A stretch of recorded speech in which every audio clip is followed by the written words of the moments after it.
All right, I always wanted to make this comparison of the, in my view, best 35mm SLR and spoiler alarm. You might be tempted to say the NIKON F2, which I own in more than 35 years. No, it's not. The best SLR 35mm is a CONTAX RTS, which has a superior shutter. This is a RTS II, and I will show an RTS I as well.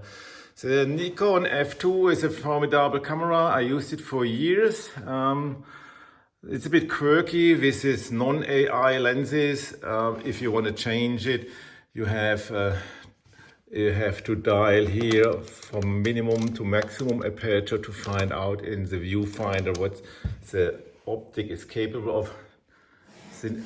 The better, more sophisticated and nimbler, lighter, more handier CONTAX RTS with my experience, 35 years of photography, better size lenses. By the way, the NIKON lenses are originally licensed from Carl ZEISS. People don't know it was Dr. Ludwig Bertele, a German optics engineer from Munich, who did the most famous calculation on the sonar, and in this case it's a Distagon type. By the way, this kind of Distagon was used on the Moon camera as a Hasselblad. Of course, it's not a 35mm. This is then a 6x6 medium format camera, but the Distagon was used at size on the Moon. That's why the only lenses sitting still on the Moon are Zeiss lenses, definitely not Nikkor lenses. Once again, I don't want to talk down the NIKON F2. It's a nice camera, but it's heavy. It has a mechanical shutter, whereas this RTS2 has a full electronic quartz shutter, more comparable to the F3, but the contact is much more lighter. And now I have made the experience in extreme outdoor conditions like photographing on Antarctica, minus 25 degrees. I had the NIKON F2 and I had the CONTAX RTS II with me. Guess which failed? Yes, the NIKON F2 failed in low temperatures. All the pictures been overexposed, whereas the CONTAX had perfect results. I want to show you something more. You have more CONTAXes here. Why? Because I sold all my Nikons, because these are just better optics.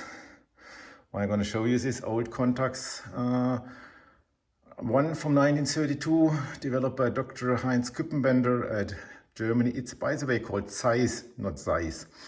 And it's developed at the Dresden works at the time, which was disassembled after the Second World War. But that's another point. What I want to show you here in the back is not this nice Wismut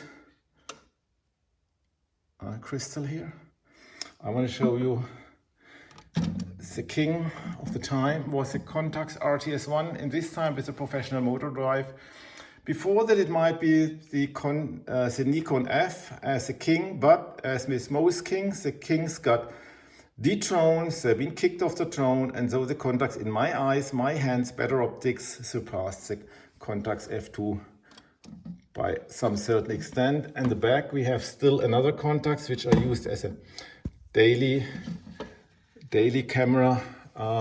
It's a CONTAX 139. It's just not so heavy. If you want to go out, it's more than 300 grams lighter than a NIKON F2, has a brighter viewfinder, and most important, doesn't have these quirky lens issues where you want to change the lenses. You must have this rabbit ears aligned. Talking about lenses, I will make a different video about the lenses. Size lenses are all pretty good, but this one is a 28 to 70mm, comes from the CONTAX Aria. That is not as strong as the best of all, which might be the 35 to 70mm of the CONTAX ST, which I have here as well somewhere. I will show you this in a second. And let's stop it here. I will then make a different video of all the optics and the possibilities, wide angle. Okay, this is the most famous glass you can put on a CONTAX. It's a Vario Sonar 35-70mm on my CONTAX ST. This is my daily camera.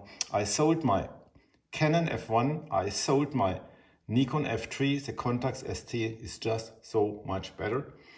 And the CONTAX RTS, which I showed you before, is definitely the better choice over the Nikon. Why do people and the journalists use the NIKON F2 if the CONTAX might be better? The reason is the Nikon's biggest advantage, it's robust. If you throw it down, it might still work. If you throw down a CONTAX RTS, it definitely won't work. This is a highly developed, more sophisticated camera than the F2 or even the F3, much lighter, nimbler, better optics, but it's more sensible to abuse, to mechanical exposure.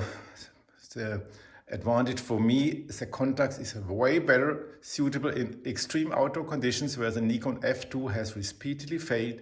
The mechanical shutters tends to produce too long time. So that's it. The NIKON F2 has to go. It's sold, by the way, for a fare of about 500 euro, and I want to keep my CONTAX RTS. That's a keeper, and it's super smart. Of course, this is electronic, and the F2 is just mechanic, so you can't really compare. It's 1982 on the left, 1977 on the right. And if you want to use the electronics here on the RTS, you can start the self-timer. If you don't press the shutter, if you press the self-timer, then it would work. So now it starts blinking. And then we should have, I have to read my manuals. I have just too many cameras to know which one works, how and when.